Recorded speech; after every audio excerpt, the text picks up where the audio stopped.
لقد كان لكم في رسول الله أسوة حسنة لمن كان يرجو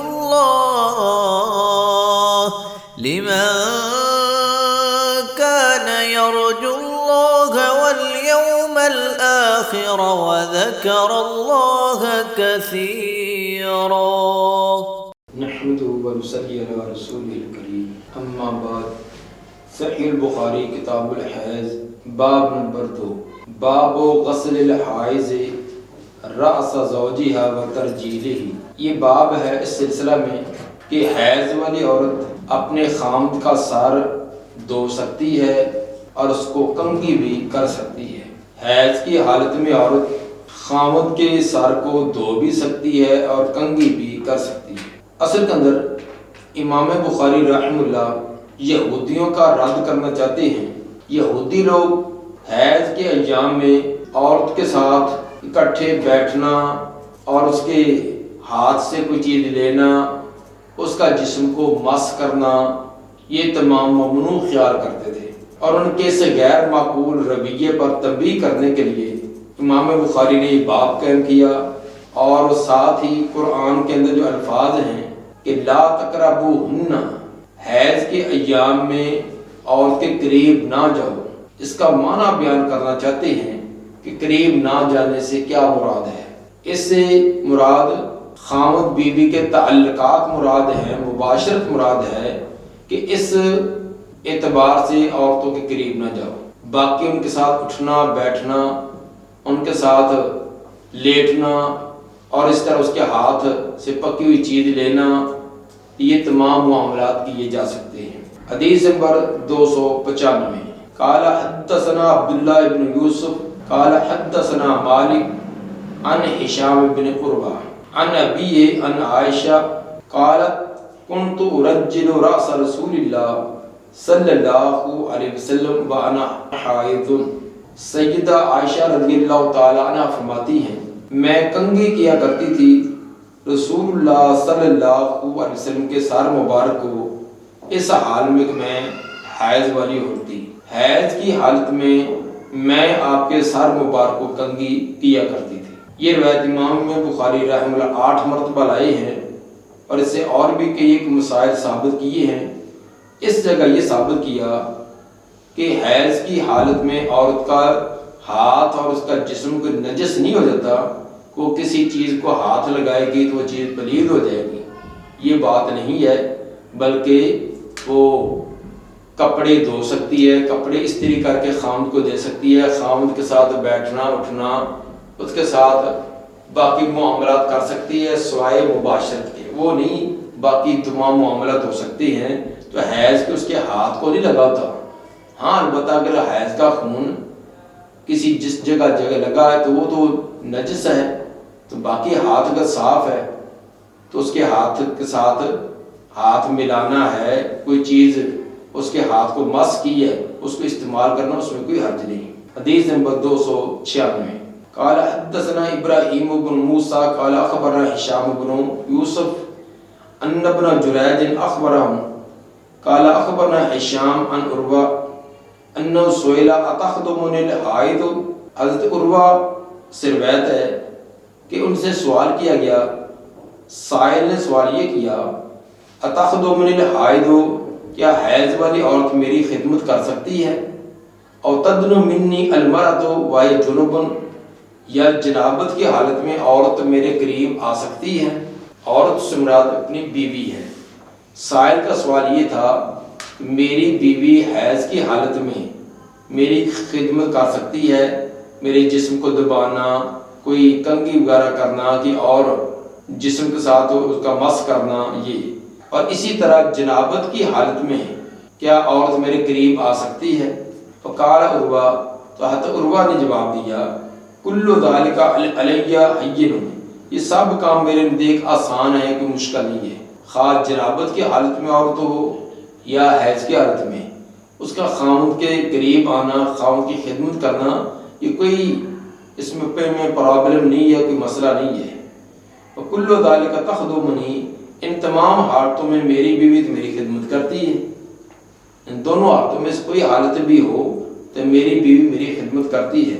وَلَيْسَ عَلَىٰ أَحَدٍ فِي ذَلِكَ بَأْسٌ، اس میں کسی صورت میں بھی کوئی حرج اور اعتراض نہیں ہے. ایک دلیل کے طور پر انہوں نے یہ بیان فرمایا، اخبرتنی عائشہ انا کانت ترجل، مجھے خبر دی ہے سیدہ عائشہ رضی اللہ تعالی عنہ نے کہ وہ کنگھی کرتی تھی، تانی راس رسول اللہ صلی اللہ علیہ وسلم وہی حائض، مراد لے رہی تھی کنگھی کرنے سے رسول اللہ صلی اللہ علیہ وسلم کے سر مبارک کو، کہ آپ صلی اللہ علیہ وسلم کے سر مبارک کو کنگھی کرتی تھی اور وہ حیض کی حالت میں ہوتی تھی. ورسول اللہ صلی اللہ علیہ وسلم حین ادر مجابر فی المسجد، اور رسول اللہ صلی اللہ علیہ وسلم اس وقت مسجد کے اندر اعتکاف میں ہوتے، یدنی لہا راسہ، آپ اپنا سر مبارک ان کی طرف نکالتے، وہی فی حجرتہا، اور وہ اپنی چار دیواری میں ہوتی. سیدہ عائشہ رضی اللہ تعالی عنہ اپنے گھر کی چار دیواری میں ہوتی، آپ کھڑکی میں سے ونڈو میں سے سر مبارک کر دیتے تو وہ آپ کے سر کو کنگھی وغیرہ کر دیتی. فَتُرَجِّلُهُ وَهِيَ حَائِضٌ، وہ کنگھی کرتی اور وہ حیض کی حالت میں ہوتی. اس حدیث میں تو سر میں کنگھی کرنے کا تذکرہ ہے، جبکہ امام بخاری رحمہ اللہ نے سر کو دھونے کا بھی تذکرہ کیا ہے. باب کے اندر یہ تھا کہ باب غسل الحاج راس زوجہا، خاوند کے سر کو دھونا بھی اور اس کے سر کو کنگھی کرنا.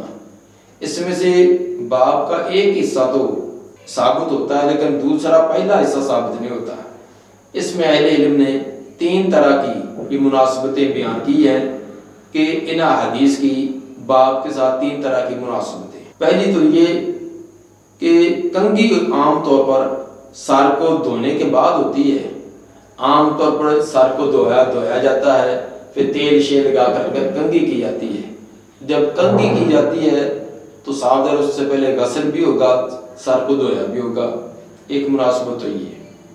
دوسری یہ کہ حائضہ عورت جب کنگھی کر سکتی ہے تو سر بھی دھو سکتی ہے. کنگھی کرنے میں بھی سر کو ہاتھ لگتا ہے، تو اگر اس وقت ہاتھ لگنے سے ہاتھ کے کوئی حرج نہیں ہے، کوئی سر وغیرہ پلید نہیں ہوگا تو دھو نہیں سکتی. اندر تو بلا اولا ہے، بلکہ الٹا دھونے کے اندر تو عورت نے پہلے اپنے ہاتھ بھی دھو لیے ہیں، اس کے اندر کی میل کچیل کی اور شکوک و شبہات وہ بھی ختم ہو گئی. تو اگر کنگھی کر سکتی ہے تو سر کو بھی دھو سکتی ہے.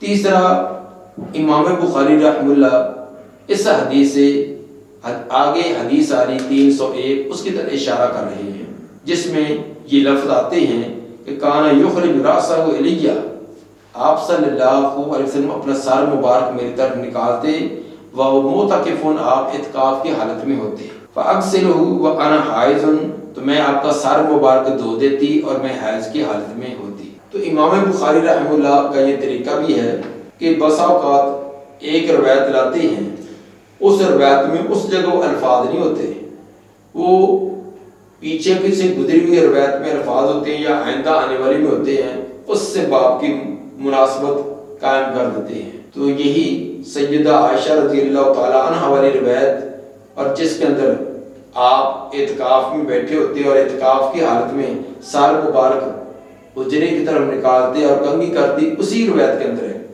ایک میں یہ الفاظ بھی ہیں کہ میں سر کو دھوتی. تو ثابت ہوا یہ دونوں کام میں ہوتے تھے کہ سر کو دھویا بھی ہے، اس کے بعد کنگھی بھی کرنی ہے. اور ان الفاظ کی مناسبت، ان الفاظ کو دیکھتے ہوئے امام بخاری نے باب قائم کیا. باب نمبر 3، باب قراءۃ الرجل فی حجر امرأتہ وہی حائض. باب ہے کہ آدمی کا قراءت کرنا، قرآن کی تلاوت کرنا عورت کی گود میں اس حال میں کہ وہ حیض والی ہو. عورت حیض والی ہو، کیا اس کی گود کے اندر خاوند سر رکھ کر تلاوت کر سکتا ہے؟ یہ نہیں. حائضہ کا براہ راست قرآن کو ہاتھ لگانا یہ تو منع ہے کہ براہ راست وہ قرآن کے مصحف کو ہاتھ نہ لگائے. البتہ اس کی گود میں سر رکھ کر یا اس کے ساتھ ٹیک لگا کر تلاوت کرنا یہ کی جا سکتی ہے، اس کی ممانعت نہیں ہے. اس سے معلوم ہوا کہ نجاست کے قرب میں بیٹھ کر، نجاست کے قرب میں بیٹھ کر بھی تلاوت کی جا سکتی ہے.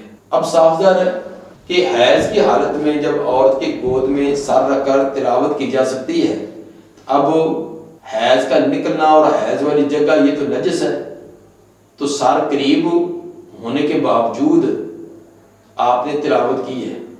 اسی سے امام بخاری بھی اور دیگر محدثین کا یہ استدلال ہے کہ نجاست قریب ہے تو جہاں آدمی بیٹھا ہوا ہے وہ جگہ پاک ہے تو وہاں وہ تلاوت کر سکتا ہے۔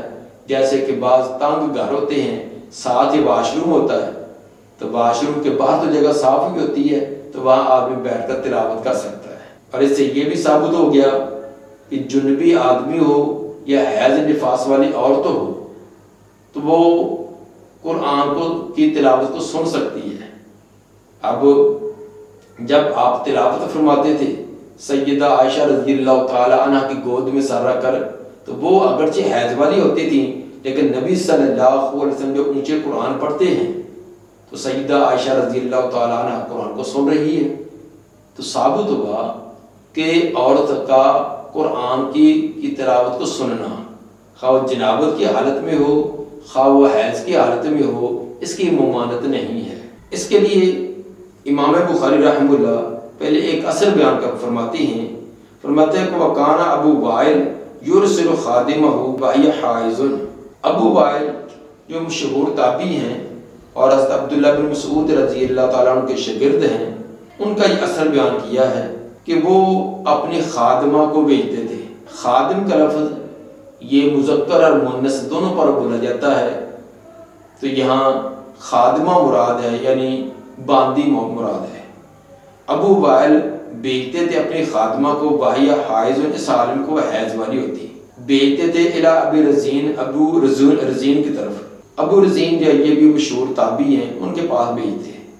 فَتَأْتِي بِالْمُصْحَفِ، وہ ان کے پاس سے مصحف لے کر آتی، مصحف قرآن کا مصحف لے کر آتی، وَتُمْسِكُ بِعِلَاقَتِهِ، اور وہ پکڑتی اس کی ڈوری سے۔ علاقہ جو اوپر غلاف ہوتا ہے تو اس کی ڈوری وغیرہ سے وہ پکڑ لیتی۔ قرآن کی جو چولی ہوتی ہے، یعنی جو براہ راست کپڑا قرآن کے گتے کے ساتھ لگا ہوتا ہے، جیسا کہ پہلے دور کے اندر ایک وہ گتے کے اوپر چولی چڑھا لیتے، وہ ہمیشہ ساتھ ہی رہتی، تو وہ قرآن کے ساتھ متصل ہوتی ہے۔ جیسے یہ شروع میں گتا ہوتا ہے، اگرچہ وہ گتا اس پر قرآن تو نہیں لکھا ہوتا لیکن وہ قرآن کے ساتھ جلد ہونے کی وجہ سے اب اس کے ساتھ ہی ملا ہوتا ہے، تو اس گتے سے جیسے اٹھانا یہ درست نہیں ہے قرآن، اسی طرح جو اوپر چوری کپڑے کی چڑی ہوتی ہے اس پر بھی حیض کی حالت میں ہاتھ لگانا درست نہیں ہے۔ اور ایک ہوتا ہے اس کے اوپر غلاف، چولی کے اوپر غلاف ہوتا ہے جس کو جزدان کہا جاتا ہے، تو جزدان جو ہے یہ قرآن سے الگ ہوتا ہے، اس کو اتار کر رکھ دیں تو الگ ہو گیا، اس کا نہیں، جب اوپر چڑھائیں گے تو اوپر آئے گا۔ البتہ اس جزدان سے اس کو ہاتھ لگایا جا سکتا ہے، اس سے پکڑ کر اٹھایا جا سکتا ہے حیض کی حالت میں یا جنابت کی حالت میں۔ تو یا اسی طرح جیسے عورتیں کوئی اور کپڑا ہاتھ پر رکھ کر تو کپڑے سے قرآن کو پکڑ لیتی ہیں، یعنی براہ راست قرآن کو ہاتھ نہ لگائے تو کسی اور واسطے سے، کسی کپڑے کے ذریعے یا کپڑے یا قرآن کے اوپر جو غلاف ہوتا ہے اس سے اس کو پکڑا جا سکتا ہے۔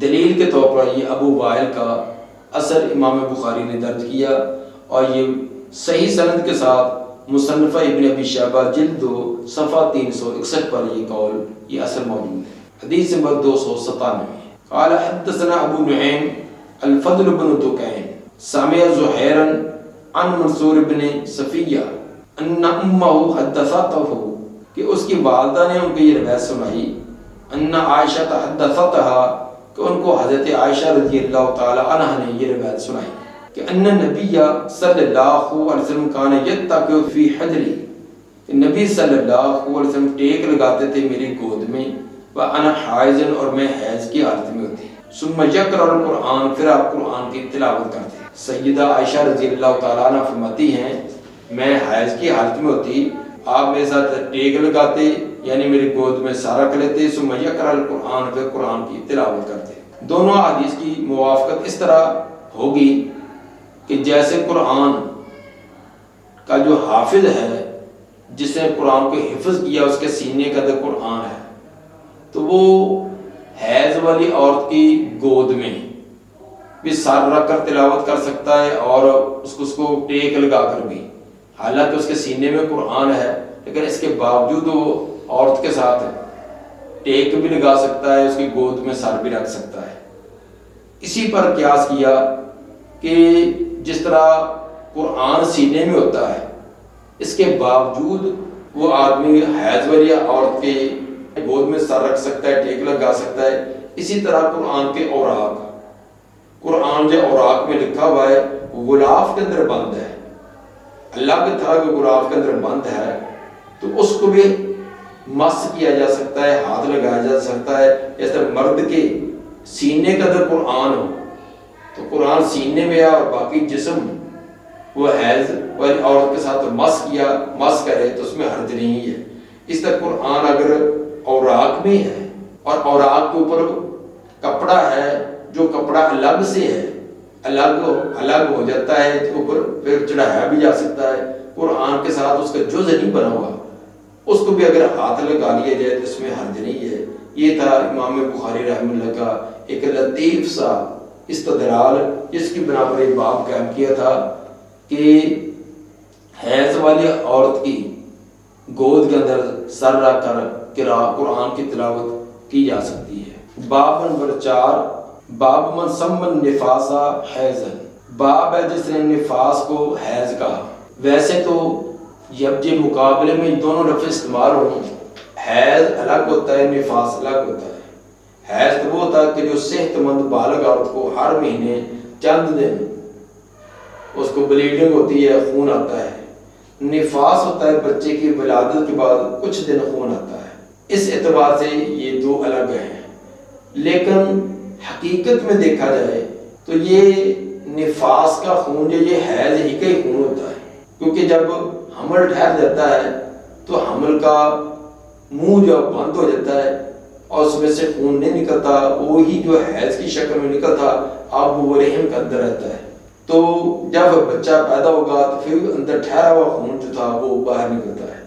تو حقیقت کے اندر یہ نفاس کا خون بھی حیض ہی کا خون ہوتا ہے۔ یہی وجہ ہے کہ ان دونوں خونوں کے احکام ایک ہی جیسے ہیں۔ جس طرح حیض کی حالت میں نماز روزے کی پر پابندی ہے، اسی طرح نفاس میں بھی حیض کی حالت میں مسجد میں جانا، قرآن کو چھونا کی ممانعت ہے، نفاس میں بھی ایسے، یعنی دونوں کے احکام ایک ہی جیسے ہی ہیں۔ وہ خون بھی نجس ہوتا ہے، وہ بھی نجس ہوتا ہے، اس کے بھی دھونے کا اور کپڑے جسم کو پاک کرنے کا وہی طریقہ اس کا بھی، اس لیے دونوں کے احکام بھی ایک جیسے ہیں۔ تو اس لیے کبھی حیض کے اوپر نفاس کا لفظ بھی بول دیا جاتا ہے۔ باب من سمى النفاس حیضا، باب جو نفاس کو حیض کہے۔ حدیث نمبر 298، قال حدثنا المکی بن ابراہیم قال حدثنا ہشام عن یحیی بن ابی کثیر عن نبی سلمہ ان زینب ابنۃ ام سلمہ حدثت ان ام سلمہ حدثتها قالت بین انا مع النبی صلی اللہ علیہ وسلم مضطجعۃ فی خمیصۃ۔ حضرت ام سلمہ رضی اللہ تعالیٰ عنہ فرماتی ہیں کہ ایک دفعہ وہ نبی صلی اللہ علیہ وسلم کے ساتھ لیٹی ہوئی تھی، فی خمیصۃ، ایک چادر میں۔ فرماتی حیض تو اچانک مجھے حیض آ گیا، حیض کی کیفیت مجھ پر طاری ہوگی۔ فنسلرت، تو میں ایسا سے کھسکی، ایسا سے نکلی، فنسلرتا، چادر سے، رضائی سے ایسا سے نکل جانا۔ فاخذت ثیاب حیضتی، تو میں نے اپنے حیض والے کپڑے لیے۔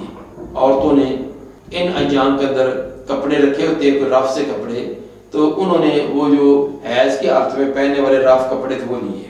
جب وہ واپس آئی تو آپ نے پوچھا انفست، کیا آپ کو حیض آیا ہے؟ قلت نعم، میں نے کہا کہ جی ہاں۔ فدعانی، آپ نے مجھے بلایا، فاستجعت معه فی الخمیلہ، تو میں آپ کے ساتھ چادر کے اندر لیٹ گئی۔ یہاں ثابت یہ کرنا ہے کہ آپ نے فرمایا انفست، کیا آپ نفاس والی ہوئی ہیں؟ یہاں نفاس سے مراد حیض ہے، تو ثابت ہوا کہ نفاس کا لفظ یہ حیض پر بھی بولا جاتا ہے۔ تو شاہ ولی اللہ رحمہ اللہ فرماتے ہیں کہ یہ دونوں لفظ عربوں میں ایک دوسرے کی جگہ عام استعمال ہوتی ہیں کیونکہ دونوں کے احکام بھی مشترکہ ہیں۔ اس جگہ یہی بات امام صاحب بتلانا چاہتے ہیں کہ اگرچہ دونوں جب مقابلے میں استعمال ہوتے ہیں پھر تو یہ الگ الگ یہ خون ہوتی ہیں، لیکن بسا اوقات ایک دوسرے کی جگہ پر بھی یہ استعمال ہو جاتے ہیں۔ دعا ہے کہ اللہ تعالی نبی صلی اللہ علیہ وسلم کے فرامین پر عمل کرنے کے میں توفیق عطا فرمائے۔ سبحان ربک رب العزت عما یصفون وسلام علی المرسلین والحمد للہ رب العالمین۔